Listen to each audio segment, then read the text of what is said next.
The Game Awards has tweeted out asking what 6 games we think they'll nominate for Game of the Year ahead of Monday, November 13th, which is when they will announce all their picks. This is obviously an attempt to keep people engaged and excited for the Game Awards, which will broadcast live on December 7th in what will be their 10th annual awards ceremony thing. I'll be streaming that when it happens, so stop by if you can. And I am here to take the bait by actually answering the question. 2023 has been an absolute banger champion year for video games, and it'll be harder than ever to narrow down who should be nominated for what.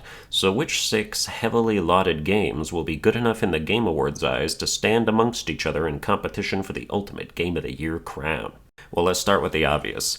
Of the 6 potential slots, I think 3 of them are a given. If the goal is to accurately predict what the Game Awards' large assortment committee of polled journalists and gaming news outlets will choose, regardless of what your own thoughts on the matter may be, then in my opinion your list can't be taken seriously unless it has these 3 games: Baldur's Gate 3, Legend of Zelda Tears of the Kingdom, and Spider-Man 2. Baldur's Gate 3 is probably the most universally praised game of 2023, and I think it's the clear favorite to win the whole thing. This game was so extra that a few other developers who weren't affiliated with the game took to Twitter to be like, okay guys, but make sure you don't expect future games to be this good, because this is like totally not feasible. And it was such a loser thing to say, it was unbelievable. Larian Studios did what they did with no crunch, and with a team that was plenty smaller than many AAA studios, proving that if you've got enough time and enough passion, you can deliver greatness, period.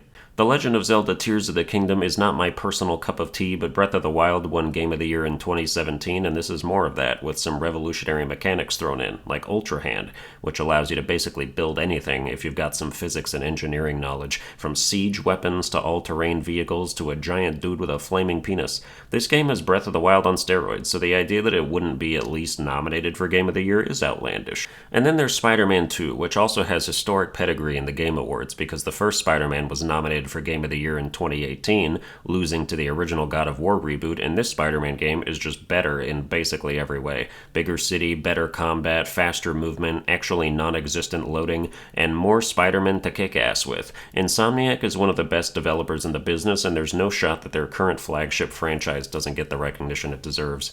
And that just leaves 3 more slots that I think you could realistically fill with about 8 different games. The Game Awards usually isn't shy about nominating 1 or 2 indies. Last year they nominated Stray, and in fact 2021's Game of the Year winner, It Takes Two, was an indie game, but this year I'm just not sure if there's room. Personally, there are indie games I would put in these slots instead of some of the games I'm about to throw out here, but if we're talking about the Game Awards and what I think will specifically appeal to them, I have to fill those slots with more pertinent titles. For example, I think Alan Wake 2 is absolute Game Awards chow. It's unique, it made risky choices, it helps that it's one of, if not the best narrative of 2023, and the Game Awards loves live action shit in video games. If the 3 nominations for last year's virtually unplayed game, Immortality, are anything to go by, that game has 1,000 Steam reviews today. Nobody knew what the fuck that was, but it was live action and totally narrative driven, which are boxes that Alan Wake 2 checks while also having good Resident Evil style gameplay.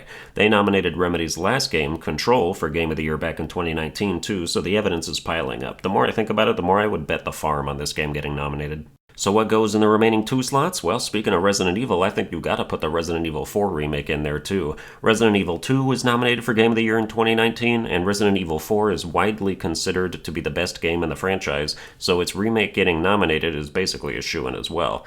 And for the final slot, this one is more of a toss-up, but the Game Awards loves Final Fantasy, so I'm putting Final Fantasy 16 as my final prediction. Did I say final enough times yet? That said, it's pretty hard for me to imagine Super Mario Wonder not getting a slot, but maybe they'll just relegate it to Best Family Game or something and consider Tears of the Kingdom as enough Nintendo representation.